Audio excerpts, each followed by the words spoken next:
ఇది ప్రజల తిరుగుబాటు. ప్రజలు గాని కండెర్ర చేస్తే మీ ఊర్లోనే మీకు పుట్టుగతులుండవు. ఈ విషయం మీరు గుర్తుపెట్టుకోండి. తెలుగుదేశం పార్టీ లేకుండా చేస్తాడంట. నిన్ను పుట్టించిన దేవుడు వల్ల కూడా కాదు. కబద్దార్, జాగ్రత్తగా ఉండమని హెచ్చరిస్తున్నా.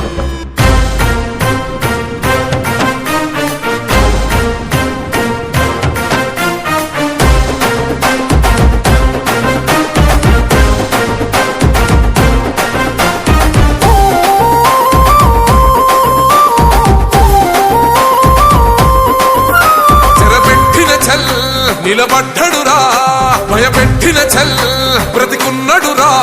ఆడబిడ్డలని నిందించినరు, కార్యకర్తలని వేధించినరు. ఓర్చుకొని ఓర్చుకొని కట్టలనే తెచ్చుకొని చూసుకొని దూసుకొని గర్జించి దూకినడు చల్. ఓహో చూలు విప్పి దూకినది ఎల్లో సింహము, దడుసుకొని ఉరుకుతది రౌడీ సంఘము. జై జై చంద్రన్న జై జై జై, పేదవడన్నా ముందడుగై. ఓరమి సమ్మెని పెట్టినది తెలుగుదేశము, తల రాత మార్చుకుంటది ఆంధ్ర రాష్ట్రము. జై జై చంద్రన్న జై జై జై, నిన్న పేదవడన్నా ముందడుగై.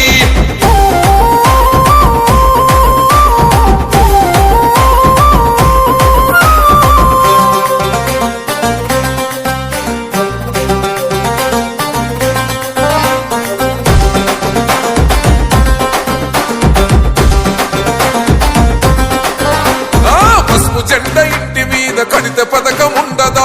పసుపు జెండా మోసే కార్యకర్త ప్రాణముండదా? ఇది బిక్కు బిక్కుమంటూ బతికే ఆంధ్ర రాష్ట్రమా? రాబందులేలుతున్న రౌడీల రాజ్యమా?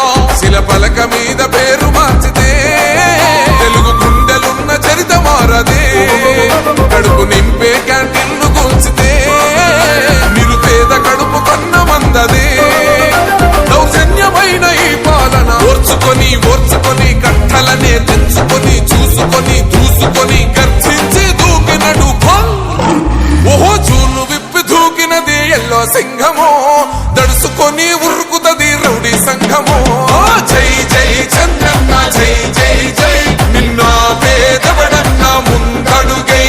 ఓరమి సమ్మెని పెట్టినది తెలుగుదేశము, తల రాత మార్చుకుంటది ఆంధ్ర రాష్ట్రము.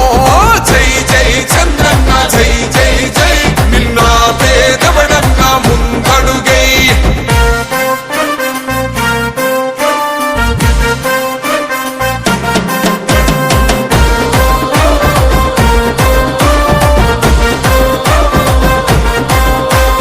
న్యాయమైన కేసు పెడితే నిలువలేదుగా, మేఘమట్టు నిలిచి సూర్యుడునే గెలవలేదుగా. న్యాయమైన తీర్పుని మీరిన్నరు కదా, రేపు తూర్పు నముదయించేది చంద్రుడే కదా. పసుపు రాసుకుంటది